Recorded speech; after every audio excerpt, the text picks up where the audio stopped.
Blackstone presents Horses and Riders, a collection, by Rolf Boldrewood. This book is read by Denis Daly.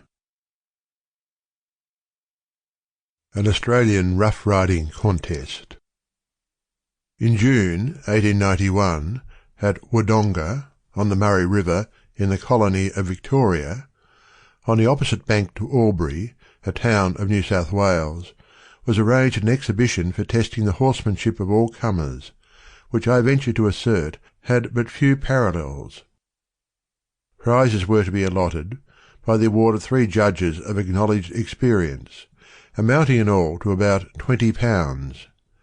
Much interested in matters equine, nihil equitatum alienum me puto, I traversed the 3 miles which separate the border towns in a cab of the period, and arrived in time for the excitement.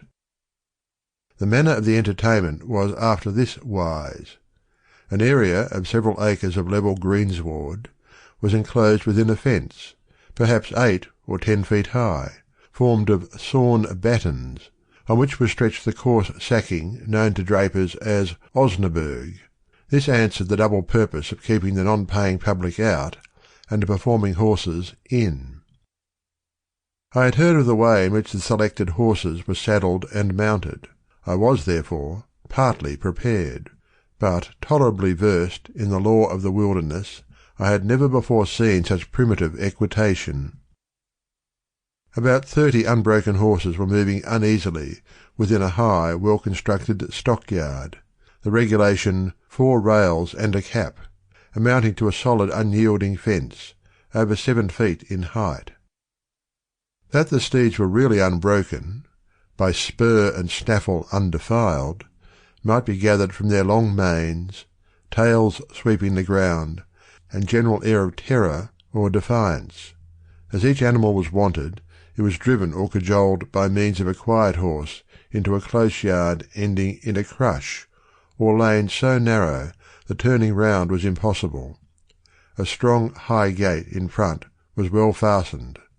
Before the captive could decide upon a retrograde movement, long strong saplings were thrust between his quarters and the posts of the crush. He was, therefore, trapped, unable to advance or retire.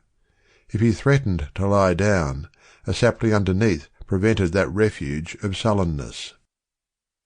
Mostly the imprisoned animal preserved an expression of stupid amazement or harmless terror, occasionally of fierce wrath or reckless despair.